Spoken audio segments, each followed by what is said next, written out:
Hi, I'm Mark Bryce-Seaman. In this video, I'll be discussing applying the methods of direct proof to prove the contrapositive of universal conditional statements, and I'll also be talking about a new form of proof, a new style called indirect proof, the method of proof by contradiction. I want to start by noting that Section 4.7 is the first section of Chapter 4 that has a title that does not start with the words direct proof. Sections 1 through 6 all have direct proof and counterexample in their title. We didn't cover Section 4.6. Sections 4.7 and 4.8 have the words indirect argument in their title. There are two things that we can infer from that. First of all, the fact that indirect proofs, whatever they are not presented in the book until after 6 book sections about direct proofs. That tells us that indirect proofs, whatever they are, must be harder or more confusing than direct proofs.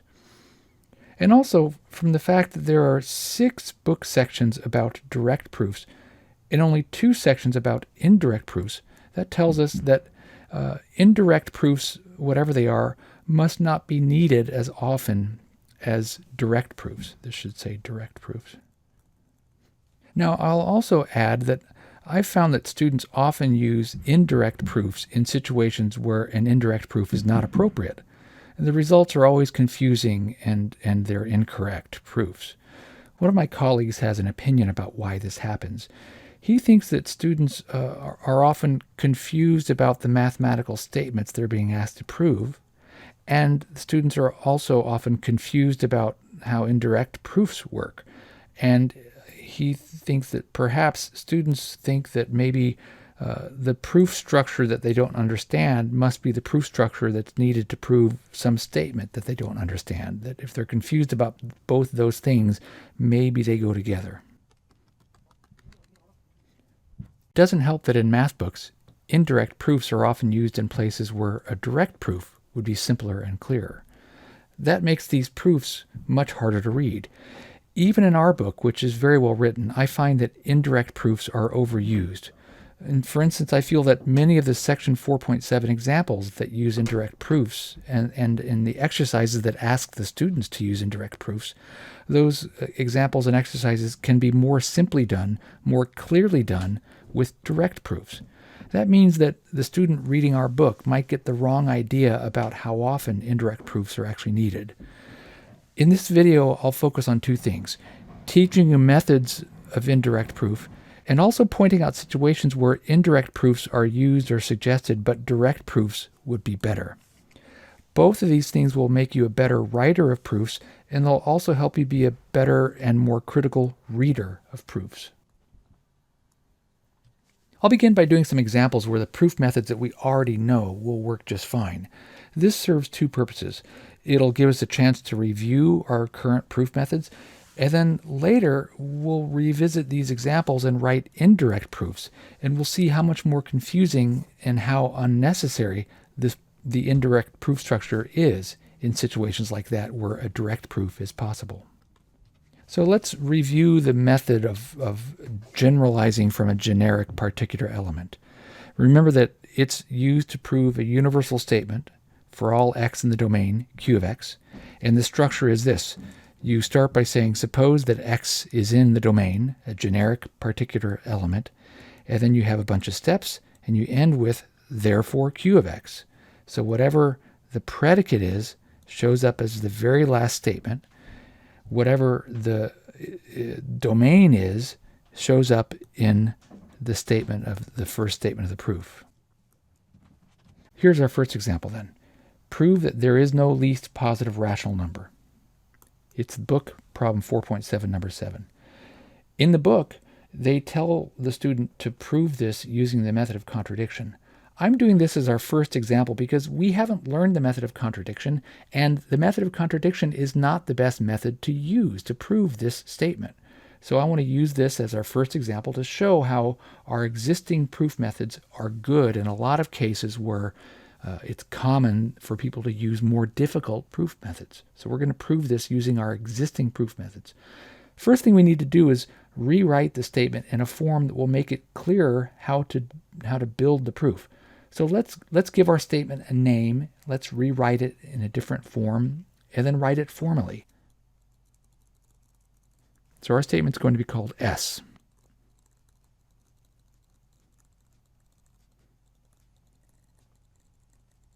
So I've rewritten the statement a little bit. I've put these words in front. It is not true that there exists a least positive rational number. That will make it easier to rewrite the statement formally. So the way I've written it is completely equivalent to the given sentence that we're supposed to prove. But this presentation makes it clearer to write it formally.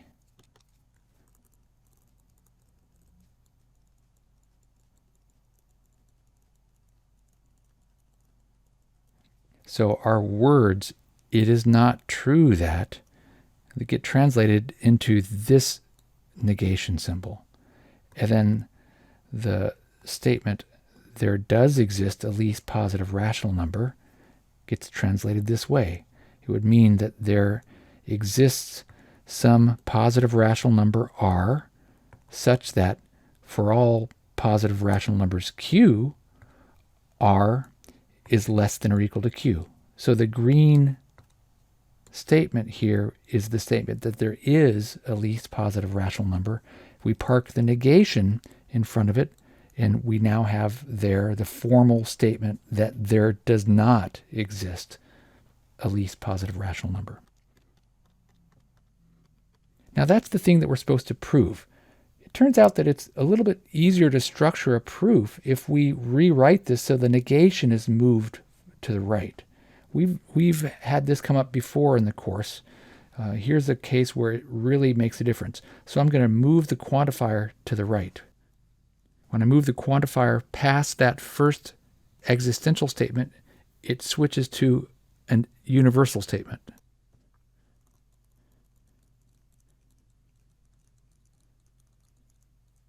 Now let's move the negation one more notch to the right. When we move the negation past this quantifier, it turns that into an existential quantifier.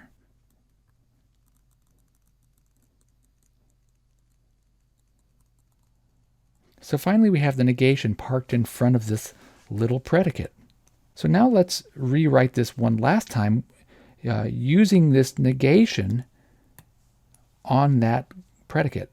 The negation of R less than or equal to Q is Q less than R. So we'll rewrite this formal statement one last time with that in the final place. So the statement that we need to prove is this. For all positive rational numbers R, there exists a positive rational number Q such that Q is less than R. That's what we need to prove. Now, that's a universal statement, so we'll use the form of generalizing from generic particular element to prove this. We'll do that on the next page. So there's our statement recopied here. That's our statement S, and we're going to prove this using the method of generalizing from generic particular element. So we have no choice about how this is going to start. We've got to start with introducing such an R.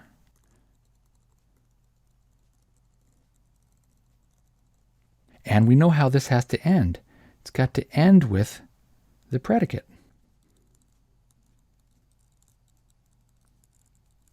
So there's our frame of our proof using the method of generalizing from a generic particular element. Now notice there's some more stuff that we have no choice about. That's a defined term to say that R is a positive rational number. So we have no choice about how we have to go from here. We have to unpack that definition.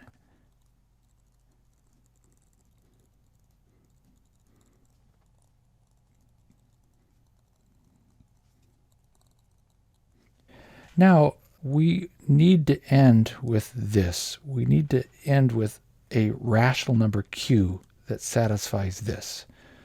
Now here, I think it will be clear enough if I just dive in and fill this gap. Because we've got a rational number R that's positive, and we need a rational number q that's a positive rational number that's less than r, and this is a gap that's small enough to jump. So I'm going to just introduce that as my q. Notice what that is 1/2 r. Notice two things about that furthermore. That number q is going to be rational because it's a ratio of two integers and the integer in the denominator is not 0.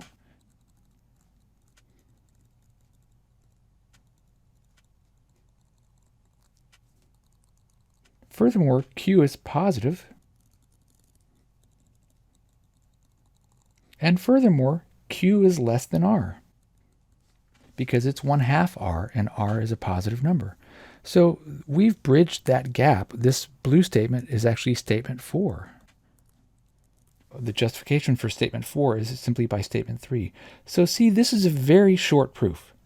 It really depended on what we did on the previous page, realizing that there is a smarter way of writing the original statement into a form that made the proof structure obvious. Okay, let's go on. Now I want to review divisibility and the quotient remainder theorem. So remember we had statements like this in the section when we were talking about divisibility. To say that n is divisible by 3 means this. There exists an integer q such that n equals 3q. Now recall the quotient remainder theorem. That theorem, given any integer n and a positive integer d, there exist unique integers q and r such that this equation is true and this inequality is true. In the previous video, we discussed this question. Suppose that n is some integer, and suppose you choose a value for d. So we don't know what n is, it's unknown, but we've got some chosen value of d. What does the quotient remainder theorem tell us about n in that case if we know that d is 3? Well, in the previous video we discussed that the quotient remainder theorem becomes a great big OR statement. It says either this is true, or this is true, or this is true. Exactly one of those. This is the exclusive OR. So in other words, the quotient remainder theorem tells us that if you write an equation of that form with your unknown green n and your value of 3 playing the role of d, and if it's in the special quotient remainder theorem form, that is, if the remainder is greater than or equal to 0 and less than 3, well, that means that the remainder has to be either 0 or 1 or 2. Those are the only possibilities. So now compare the statement involving divisibility and the statement from the quotient remainder theorem. We see that this statement, to say that n is divisible by 3, means the same thing as this. If you have this equation and it's in special quotient remainder theorem form, that is, if the remainder is in that inequality, then the only possibility is that the remainder has to be 0. So to say that n is divisible by 3 means that when you write one of these equations in the special form that obeys this inequality, then the remainder is the number 0. Our second example is this one. Prove that for every integer n, 3n plus 2 is not divisible by 3. Now this example is actually an exercise in the book, section 4.7, number 4. In the book, they ask the reader to prove this using the method of contradiction. We haven't learned the method of contradiction yet, and I feel very strongly that the method of contradiction is unnecessary to prove this statement. So that's why I've put this example here as example number 2. I want to show how this statement can be proven very simply without the method of contradiction. This is a universal statement.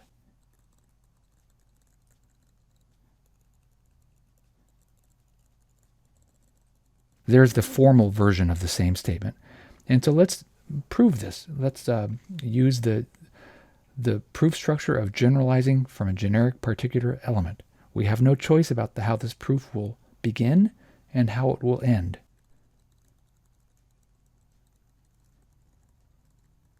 There's how the proof has to begin, and here's how it must end.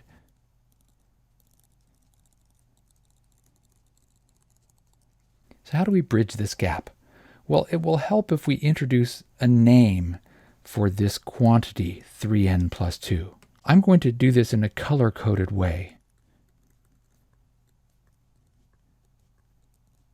So I've just introduced the letter m, and I've also colored it green, and I've colored that 3 blue, and I've colored that 2 red.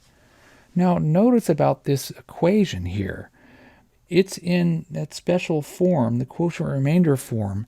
If we think of that red number 2 as the remainder, it satisfies that inequality that's got to be satisfied.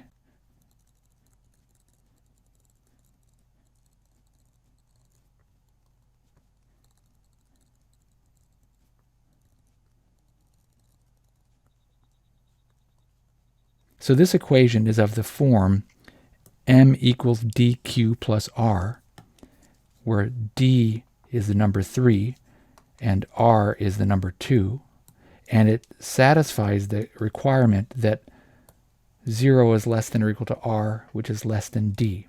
So this is what I called in my previous video QRT form, quotient remainder theorem form. Now think back to what I mentioned on the previous page. To say that some number is divisible by 3 means that if you put that equation in that special form, the remainder is 0. If the remainder is not 0, then your number is not divisible by 3.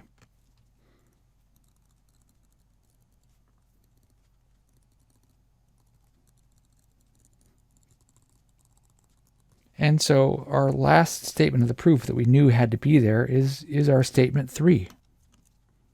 So there really is nothing to this proof.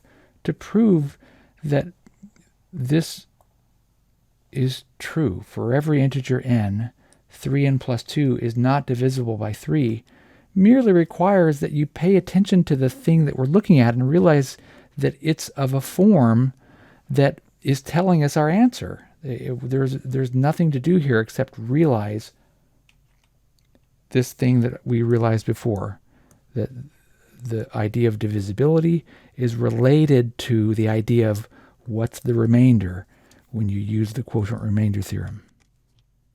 So as I said, in the book, this is an exercise where they ask you to use the method of proof by contradiction. We'll revisit this example later when we know that method, and you'll see that the method makes things worse.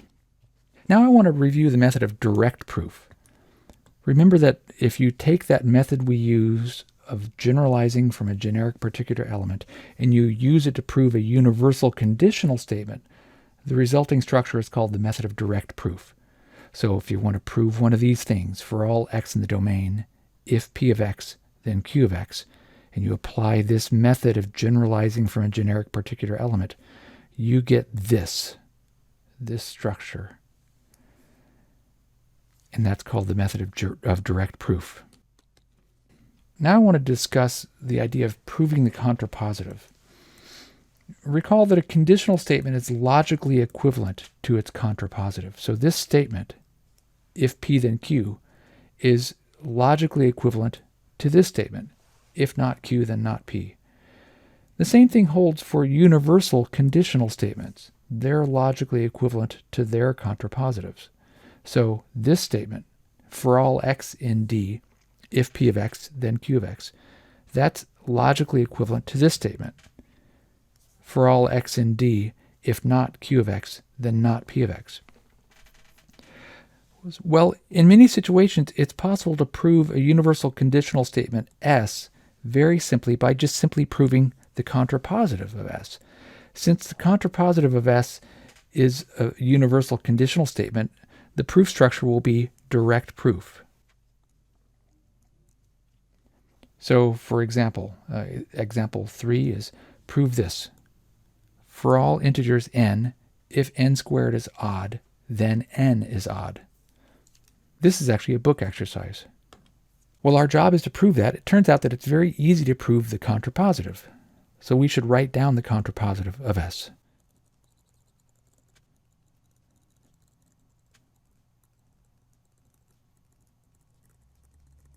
Contrapositive is for all n in the integers, if n is even, then n squared is even.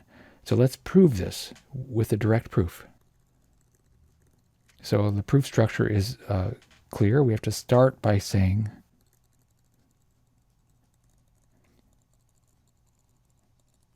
so there you can see that in statement 1 we've introduced an element that has the qualifications that it is in the domain, and also that it has the qualification that's specified in the hypothesis. So that's the first line in a proof by direct proof. The last line of the proof is going to have to be this.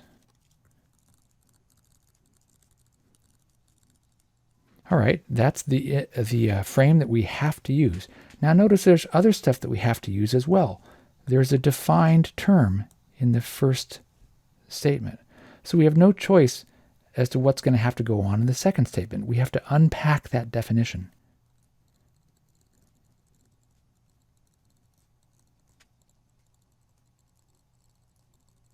Also look ahead to the very last statement. That statement contains a defined term, so we have no choice about what's going to have to come before that.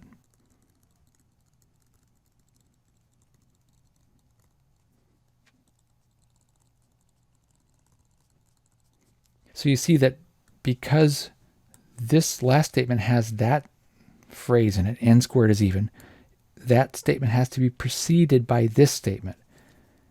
So that also means that the final statement of the proof is going to be justified by that preceding statement and the definition of even.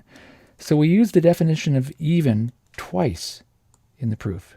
There, unpacking the statement from statement 1, writing it again in a less abbreviated form, and then we use the definition of even again in the final statement to pack up the definition. That is, we take these words, a lot of words there, and we rewrite them using the more abbreviated terminology of an even number. Okay, so there's our gap that we've got to bridge. We want to get to this equation. We don't know what j is, but look, we can get to work. We know what n is, so let's just build n squared and see where it takes us.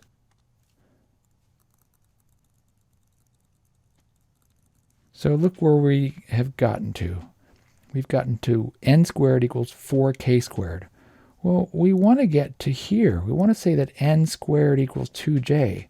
So let's rewrite what we've got in that form. Now it's very clear what we need to do next. We need to introduce something that can play the role of this j, and we know what it's got to be.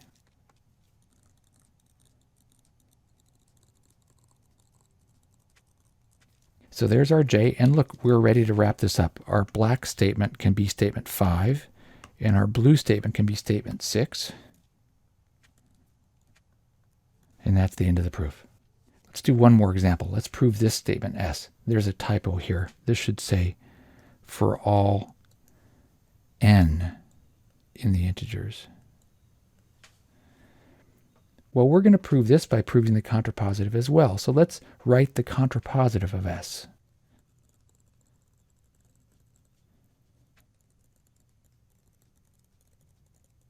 So the original statement is for all integers n, if 5 does not divide n squared, then 5 does not divide n. The contrapositive is for all integers n, if 5 does divide n, then 5 also divides n squared. Let's prove this. We're going to use a direct proof.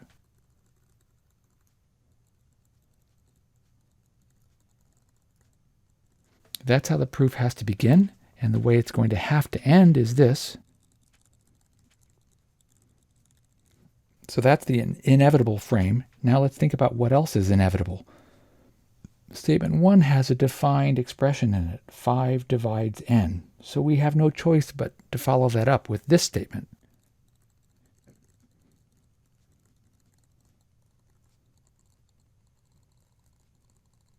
Also, look ahead to the end of the proof. The end of the proof has this statement, which is a defined term. So we have no choice but to precede that with the following statement.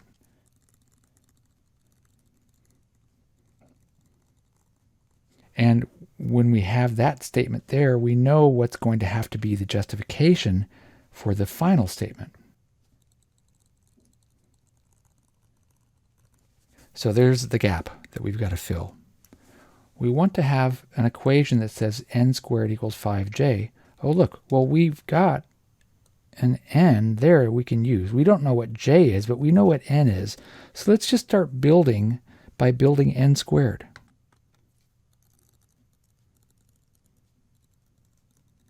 Now look where we need to go. We need to get to here. N squared has to be of the form 5j. So let's keep writing what we've got until we get to something in that form. So we need to introduce something that can play the role of j. We can see what it's got to be. It's got to be 5k squared.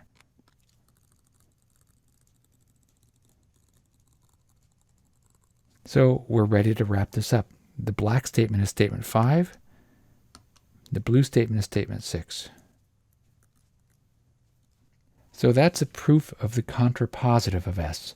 And again, the book calls this kind of thing an indirect proof. I don't. The contrapositive of S means the same thing as statement S. So we just proved statement S with a direct proof. We happen to prove the contrapositive of S, but it's the same thing. Okay, let's go on. I want to review the idea of contradiction and contradictory statements. Remember that a statement form like this is a contradiction, because when any value of x is substituted in to create an actual statement, the resulting statement will be false. So for instance, if I substitute in the number 3 for x, then that becomes this statement: 3 equals 5 and 3 equals 7. That's false. If I substitute in the number 5 for x, then that blue circled statement form becomes this statement: 5 equals 5 and 5 equals 7. Well, that's false. So this is a statement form. It's not a statement, but whenever I substitute an x value in, it becomes a false statement every time. So that's why this is called a contradiction. Now, remember when I substituted in an actual number, like the number 3, that expression became a statement, a false statement. Well, there's a subtle thing here. I want to pretend now that x represents a particular actual number, like 3. Then that expression is a false statement. It's no longer a statement form. So the statement 3 equals 5 and 3 equals 7, that's an actual statement. There's no variable there. We say that that statement is a contradiction because the corresponding statement form is a contradiction. So there's a very subtle difference between the idea of a statement form and a statement. But the word contradiction can be applied to something that actually is a statement form, or something that is a statement that has the form of a contradiction. Now, next I want to talk about the idea of contradictory statements. Suppose you have a list of statements like this. And statement 13 is this, the statement x equals 5. And farther down the list, there's a statement 17, which is the statement x equals 7. We say that those are contradictory statements. Now, of course, anytime you have a list of statements that has two contradictory statements on it, they can be used to form a contradiction. So this list of statements has two contradictory statements, these two. And I can use those to build this, because that list says all those statements are true. So the list says x equals 5 and x equals 7. So statements 13 and 17, those two statements are contradictory statements. The single statement 18 is a contradiction. So since it's always possible to form a contradiction once two contradictory statements have been written, it's customary to say that you've reached a contradiction even if the contradiction has not been written down officially. So if I've got this list of statements and I've got this statement 13 that says x equals 5, and I've got this statement 17 that says x equals 7, it's common to just say we've reached a contradiction. That is, statement 17 contradicts statement 13. Notice we didn't actually go the last mile. We didn't actually write down this form, x equals 5 and x equals 7. But you get the idea. If we wanted to, we could have squeezed in a sentence here that says x equals 5 and x equals 7. That's a contradiction. But we don't need to do that.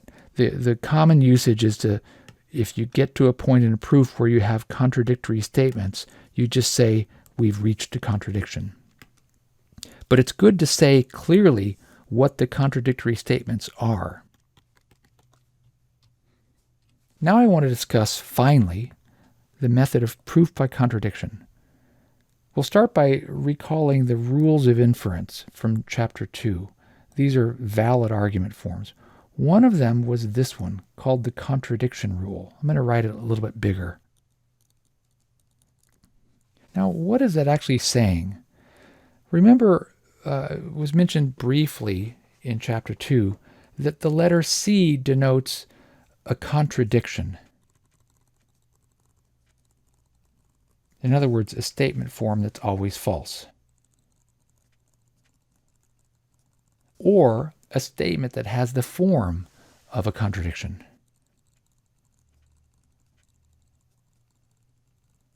So this contradiction rule says, if P is false, then you reach a contradiction.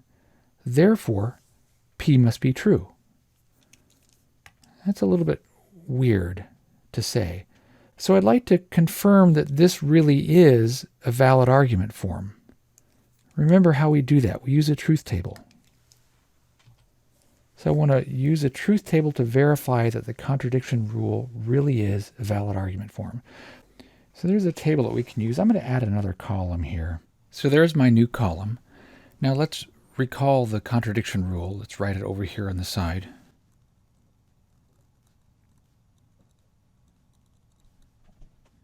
Now we need to use the truth table to verify that that is a valid argument form. We have to remember what this means. First of all, we need to have a column for each variable. Now you might think that we have two variables here, but we only have one. The letter C does not represent a variable. It represents a contradiction. That is, it is not capable of being true and false. It can only be false. So we only need a column for the variable P. And then you can see that we'll need a column for negation P. We don't have to have a column for C, but I find it's helpful to put a column for C in. Of course, C is always false, so we can populate that column right away. Finally, we need a column for this. Okay, let's populate the column for P and the column for not P. And then we can populate the column for if not P, then C. So false arrow false is true. True arrow false is false. There's our truth table. Now how do we use that to verify that the contradiction rule is really a valid argument form? Well, remember, we first note the columns that contain hypotheses. We only have one hypothesis in this rule, that. And then we note the column that contains the conclusion. And then we make a note of all the rows where all the hypotheses are true. Well, we only have one hypothesis, so we just identify the row where that hypothesis is true, and we label that as a critical row. And in that critical row, we look at the cell that has the conclusion and see if it's true. And it is. So we wrap this up by stating clearly that in every critical row, the conclusion is true, so the argument form is valid.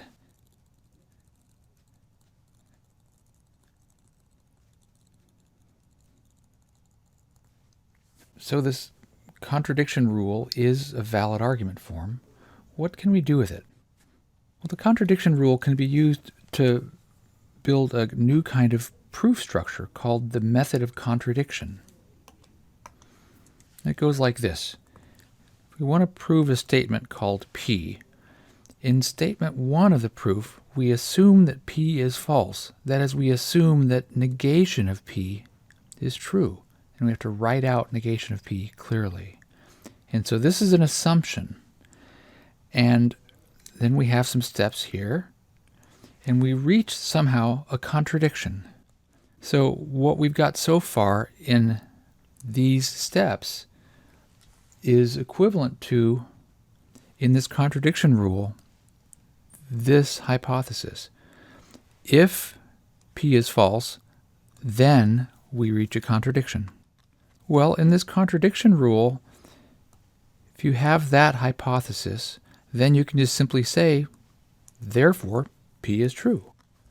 I find it helpful when writing proofs, though, to say a bit more. So we reach some contradiction, and we should explain clearly what the contradiction is. And then we wrap up by saying, so therefore our assumption in step 1 must be wrong, P can't be false, therefore P is true. So again, if you look back up at the contradiction rule, it doesn't say much in the last line. It just says, therefore P is true. But when writing a proof, I find it very important to say more, to say sort of intuitively why it makes sense to say, therefore P is true. So say a lot more than the contradiction rule itself would indicate. Now, notice that a key part of this method of contradiction is this. Write out negation of P clearly. So often the hardest thing for students about a proof by contradiction is this idea that you're assuming P is false, so then what does that mean? Well, the idea is it means that negation P is true, and it really helps to write out negation P explicitly. So let's do an example. Example 5 is a book exercise, 4.7, number 18. It says, prove the following. If A and B are rational numbers, B is not 0, and X is irrational, then A plus BX is irrational. So let's call that statement P. Now remember, it's important to be able to articulate the negation of this statement, because that's what we're going to use in the proof by contradiction. So to form the negation of our statement, it helps to write the statement formally. So that's why we're going to write this statement formally.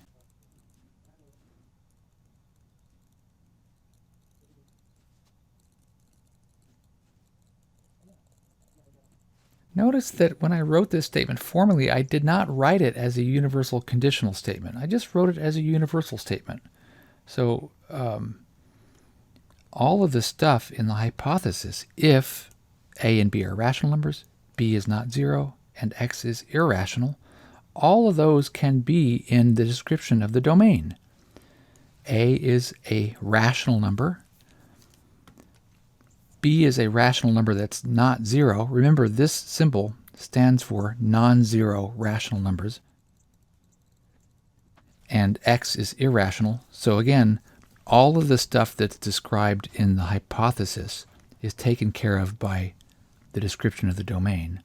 And then the conclusion is just simply the predicate. A plus BX is irrational.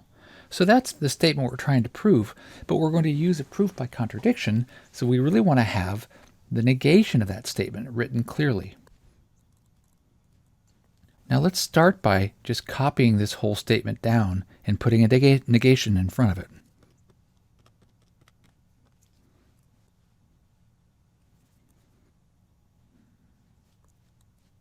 So the easiest way to write negation P is just to write down the statement for P and put a negation in front of it.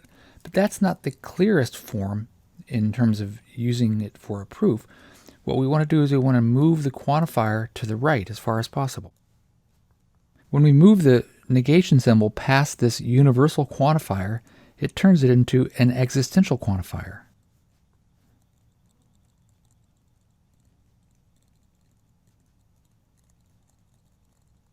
So there we've moved the negation symbol past the quantifier, changed the quantifier to an existential quantifier.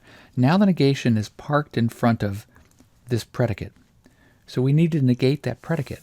The negation of a plus bx is irrational is simply a plus bx is rational. So we recopy this line with the predicate changed.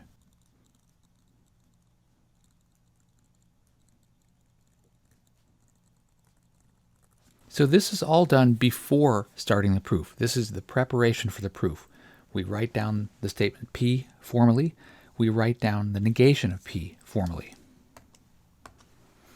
Okay, now we're ready for a proof using the method of contradiction. We're going to prove this statement using the method of contradiction. We'll do the proof on the next page. So we start by saying that we're going to do a proof by contradiction. Then in statement 1, remember what we do. Let's go back up and look at our method of proof by contradiction. In the method of proof by contradiction, in statement 1 we say this. We say assume P is false. That is, we assume that negation P is true, and we write out negation P clearly. So we've got the words. Let's get our formal version of negation P.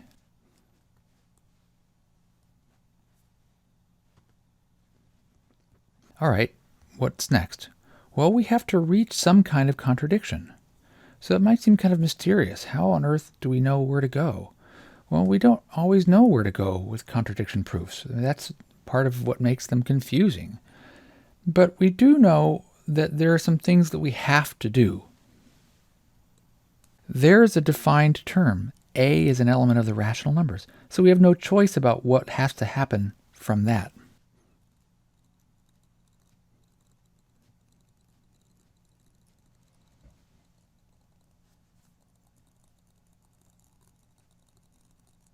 So we have unpacked this defined expression. A is an element of the rational numbers means all this stuff.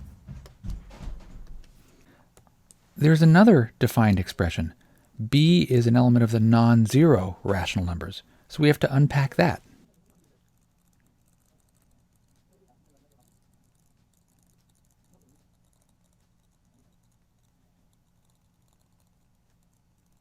So we unpacked that red defined expression, and it became this much more wordy expression. Now, we can't do much with this, but we can do something with this. Notice there is a defined expression as well. A plus bx is rational. Well, what does that mean? It means, well, we can unpack that defined expression the following way.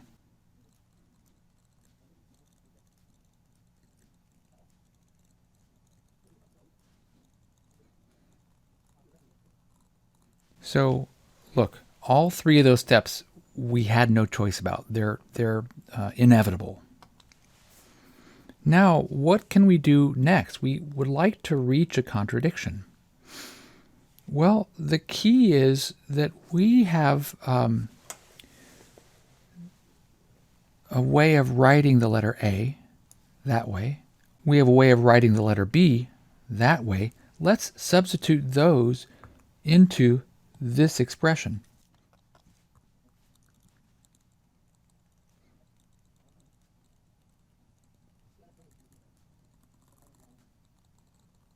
Now, notice that we have an equation that involves x and a bunch of other letters. Let's solve that equation for x.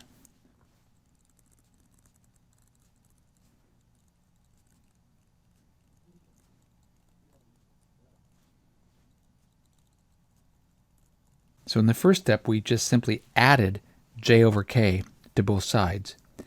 It ended up over here on the right side, and then we got a common denominator. We'll resume on the next page.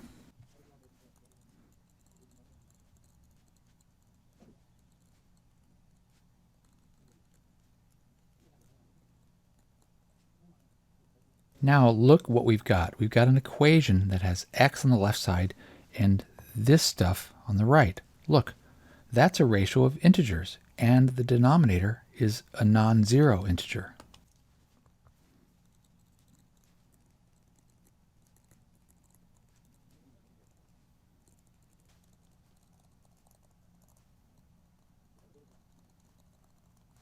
So since the numerator is an integer and the denominator is a non-zero integer, we conclude that x is rational. All right, x is rational. Hey, wait a minute. Earlier in the proof, statement 1, we have a very clear statement that says x is irrational. So we have contradictory statements. Statement 1 says x is irrational. Statement 8 says x is rational. Those are contradictory statements, so I'll write that in the next step.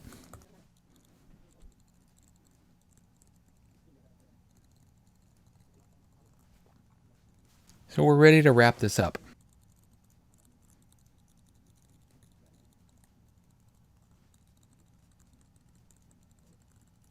So we observe that statement 8 contradicts statement 1, and then say very clearly what we're supposed to make of that.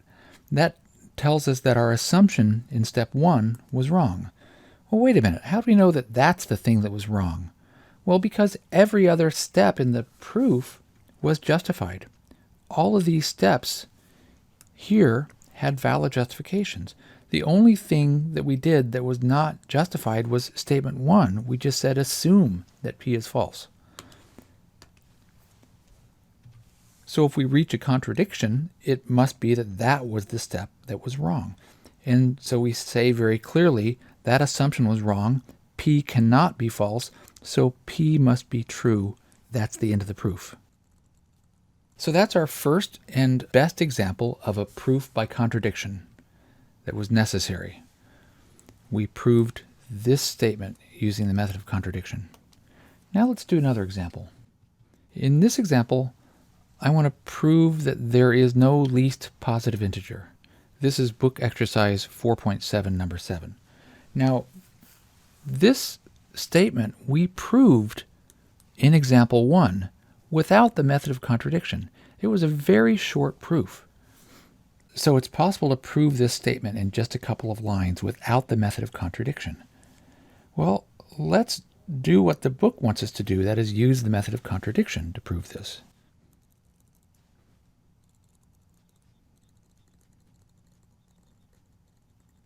Remember that my method of contradiction is to write the statement that you're trying to prove clearly and then write its negation.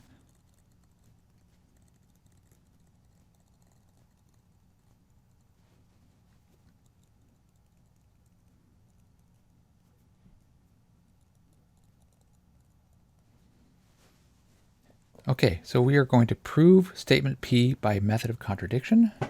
Let's put the proof of statement P on the next page.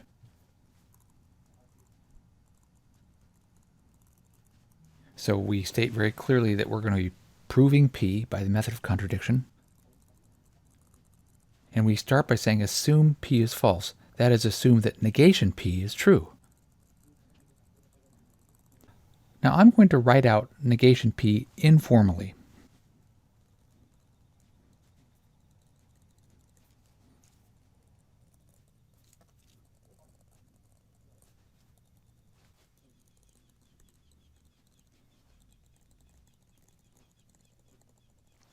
So there is our statement of negation P. Negation P is there is a smallest positive rational number. We can call it something. We're going to call it R, so R is the smallest positive rational number. Well, let's go from there.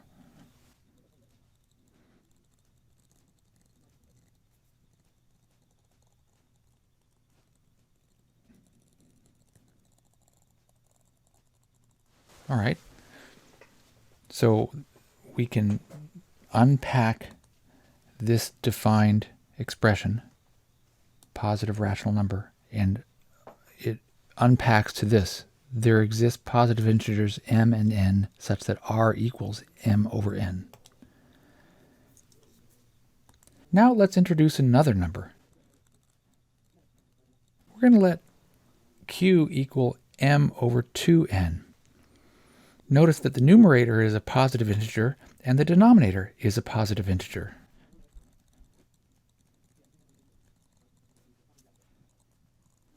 So we can say that q is a positive rational number.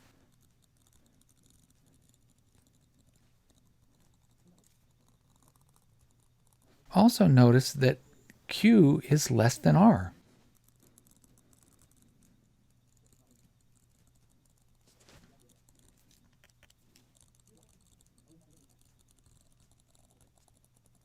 So q is less than r. That means that r is not the smallest positive rational number.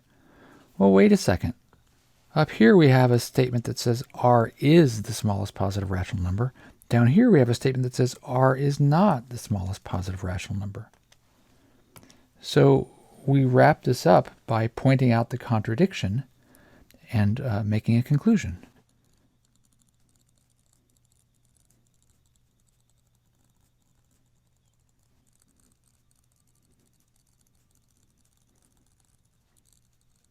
And there's our proof. We point out the contradiction. We point out very clearly that statement 5 contradicts 1, and then we say what we're supposed to make of that. That tells us that our assumption in statement 1 was wrong. What do we make of that? We conclude that P is true.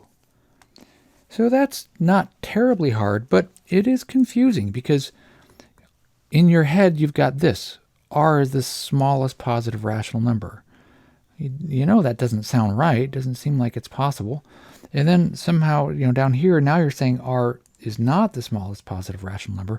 It's confusing to keep this stuff in your head. I mean, once you say these words, R is the smallest positive rational number, you've got this false thing you're supposed to juggle in your head. So contradiction proofs are confusing. Furthermore, look at these steps. Steps 2, 3, 4, and 5 started with R, and we found a number Q that was less than R. Well, those steps were the entire proof when we did example 1 the first time. When we did example 1, we proved that there is no least positive rational number. The way that we proved that was we realized that a better way of saying this was that given any positive rational number, it's possible to find a smaller positive rational number. So that proof began by saying, suppose you've got some positive rational number R, we can find a smaller positive rational number called Q. So these green steps were all that we needed to do a proof of statement P. Now look at the current example. We took those green steps and we wrapped them in this frame to make a proof by contradiction. And proofs by contradiction are confusing. And you can see that it's entirely unnecessary. We took those green steps that would have been perfectly fine by themselves as a proof of statement P, and we wrapped them in those red steps to make a longer, more confusing proof by contradiction. So this is a perfect example of a statement that can be proven using the method of contradiction, but can be proven much more easily by some other method. Let's go back up and look at the statement again.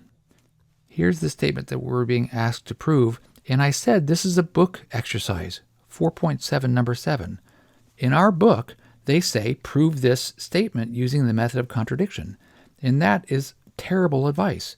This is a perfect example of a statement that you should not prove using the method of contradiction. And this is common in our book and in many books and in papers. You'll find that there are proofs by contradiction that are confusing, hard to read, and that's always the case. But a lot of times, if you read them carefully, you scrutinize them, you can see that actually the thing could have been proven without a proof by contradiction. So this whole page of 6 steps is a contradiction proof, hard, but in the middle of it are these steps that would have stood on their own as a proof of statement P. Let's do another example. Let's revisit example 2. Example 2 says, prove that for every integer n, 3n plus 2 is not divisible by 3. This is exercise 4.7, number 4. The authors say to prove this using a method of contradiction. It will help if we state clearly the thing that we're supposed to prove and then state its negation.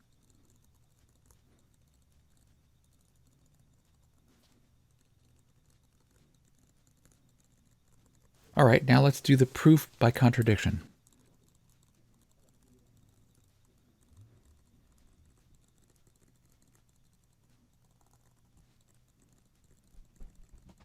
Okay, so we have to assume that negation P is true. We write out very clearly what negation P is. Negation P is this statement.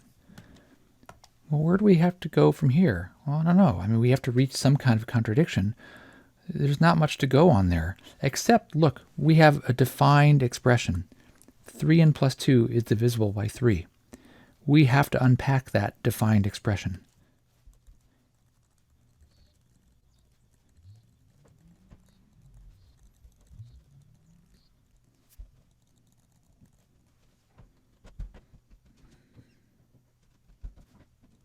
Well, now what can we do with that? Well, watch this. We can solve this equation for k.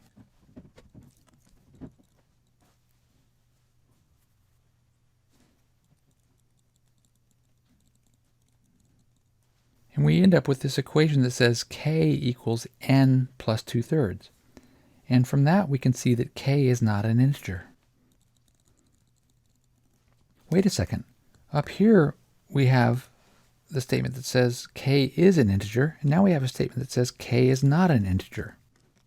So we wrap up this by pointing out the contradiction and making a conclusion.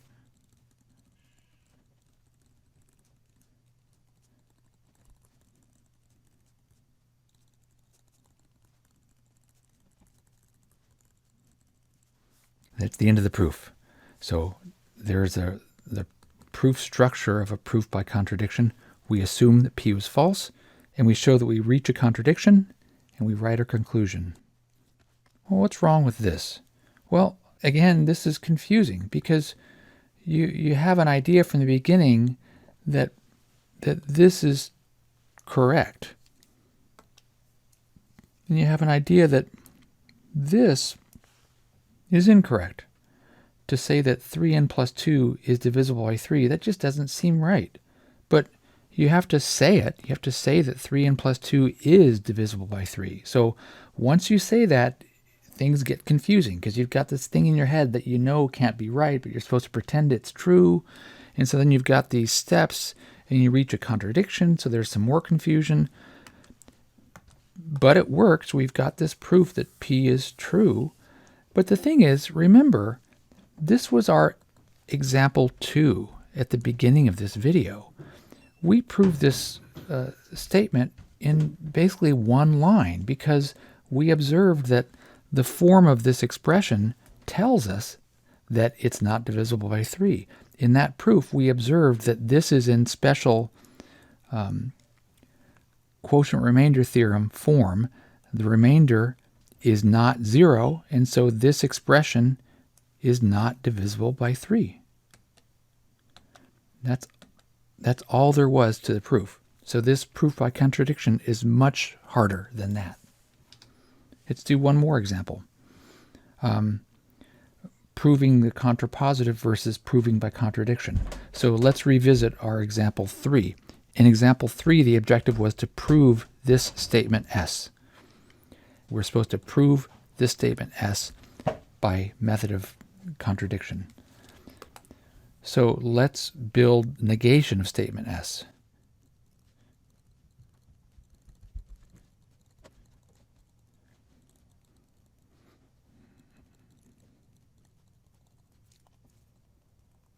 So in this first step of building the negation, I moved the negation sign one notch to the right, and it turned that universal quantifier into this existential quantifier. Now we have the negation parked in front of this predicate, which is an if-then statement form.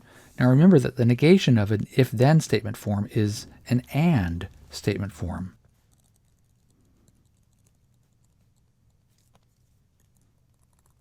So the negation of something of the form if A then B is an and statement, A and not B. So finally, let's take the negation of B. That is, the negation of n is odd is n is even.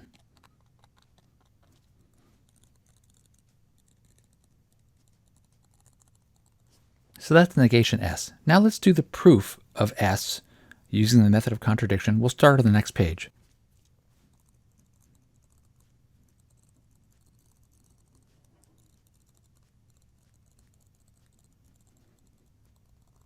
So in step 1 of the method of contradiction, you assume that your statement is false. That is, you assume that the negation is the thing that's true. And again, it's important to write down clearly what the negation is. So let's go up and get that negation and copy it and bring it down here.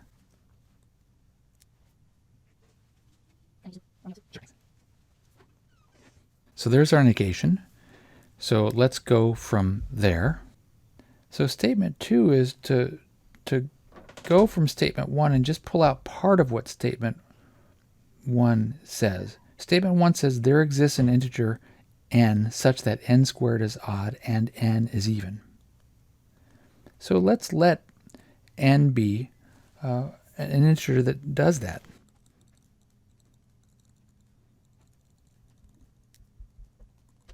So in other words, statement 1 says that such an integer exists. So in statement 2, we'll just say, okay, let n be one of those integers that exists, that has that property.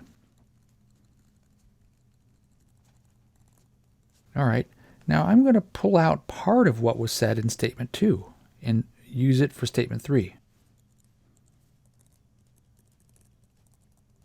All right. So just reiterating that part of what is said in statement 2 is that n is even. Okay, now it's a little bit clearer what we have to do.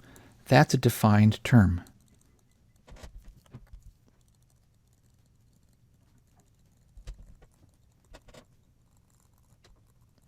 So we have no choice about what has to happen in statement 4. We have to unpack this defined expression.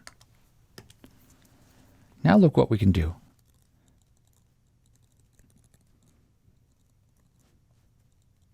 Okay, so that means that n squared can be written this way. Oh, that gives us an idea.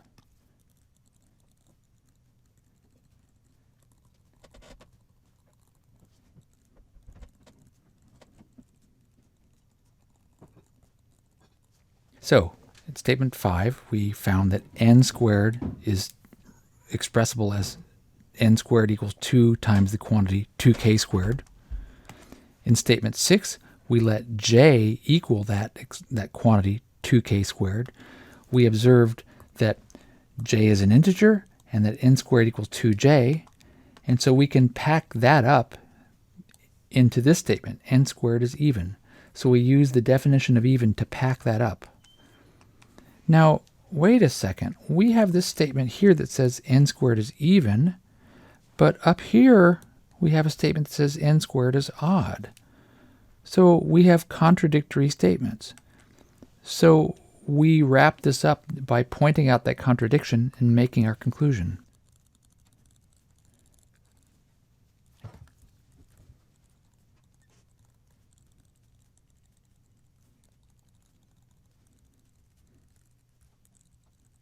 So there's our proof by contradiction. Not terribly hard as contradiction proofs go, but it's weird because, first of all, again, you have to say this thing that you know doesn't sound right. And then you have all these steps, and you've got this thing you said that says n squared is odd, but then it turns out that n squared is even. Well, that's contradictory. Oh, well, that's the whole point of a contradiction proof. So this is how a proof by contradiction would work. But look what's inside of this proof. Inside of this proof is this sequence of steps. Starts by saying that n is an even integer, and ends by saying, therefore, n squared is even. So this sequence of steps, 3, 4, 5, 6, 7, is a proof that if n is even, then n squared is even. Well, wait a second. Let's go back up to the original statement. The original statement says if n squared is odd, then n is odd. That's a conditional statement. If n squared is odd, then n is odd. The contrapositive is if n is even, then n squared is even. So these green steps are a proof of the contrapositive. These green steps by themselves are sufficient as a proof of statement S. We don't need anything else but those 3 steps. Those 3 steps prove the contrapositive. But we wrapped them up in this frame that made a contradiction proof. So it's more steps, it's confusing, and it's completely unnecessary.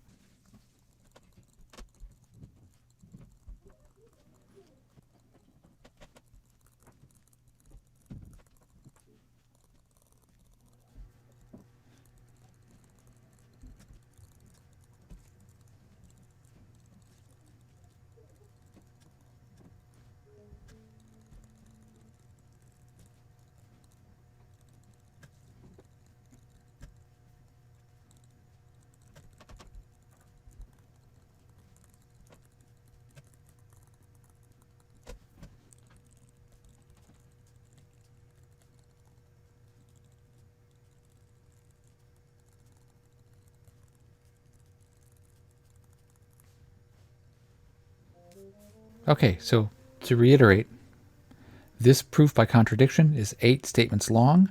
It's a little bit confusing, and it contains within it a sequence of steps that by themselves would have been perfectly sufficient as a proof. In fact, that's what we did in the earlier example 3. All right, let's wrap up this video. So proof by method of contradiction is confusing, both for the writer and the reader. For that reason, it's always best to avoid it, if possible. In some situations, a universal statement or a universal conditional statement can be proven just by a direct proof. That's what we did in examples 1 and 2.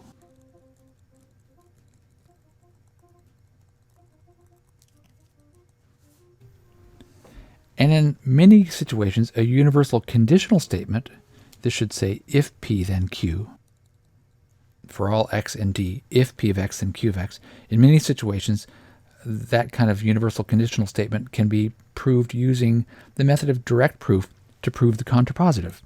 For all x and d, if not Q of x, then not P of x. So we did this, proving the contrapositive, in example 3 and also in example 4.